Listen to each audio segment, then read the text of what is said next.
ashama harkafune jirra jirtu daawwattoota suur sagalee tana arra waan ajaa'ibaati fi gara keessan dhufe gaafan as dhufummoo jalqaba wal baruun dirqamataa warri dur na beeytu ni beeytanii kan beeyne immoo arra maqaan kiyya malaata abbaa waree boharsaa afaan qoree qiccir gudunfoo yookaan shambakiinaan jaanii yeroo hedduu abbaa qoflaa abbaa qoosaati qindeessaa walalooti kanaaf gaa arra immoo dargaggeessa nasahuu dandeessu koofiyyaan uffadhe tana laaltanii jaaladhee miti kan inni uffadhe dirqameeti kanaaf dhukkuba koofiyyaa kana na uffachiise kana akka dawaa isaa na barbaadaniif gara keessan dhufe kan namaa ol mayraa kiyya kun maal tahee tarii bubuqqaanaan eessatti faca'ee ji'ee yoon gaafadhu warrakka hootee kallattii jijjiiruun asiin gad deebi'ee areeda faa tahee jechuun kana soban edaaniin molaaye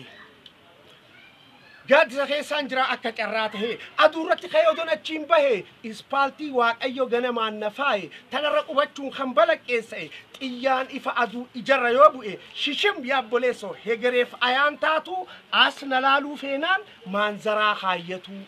tanumaafuu warri maanzaraa baafatee odoo as na laaluu ijji isaa miidhamte miidhaa irra geef seeraan himatamu beeksiseetiin jira ittiin gaafatamu manzara yookaan naadura hawwadhaan haanaaf hubatamu maluuxeen tiyyatuun qulqulluu ispaaltii wayaa itti maru daranuu addaatti irraa fuunaan falalaq ifiinsaan daawwiti gabbiftuu argattee deebitee misoomti dawaanaa barbaadaa hofla qofaa miti galatooma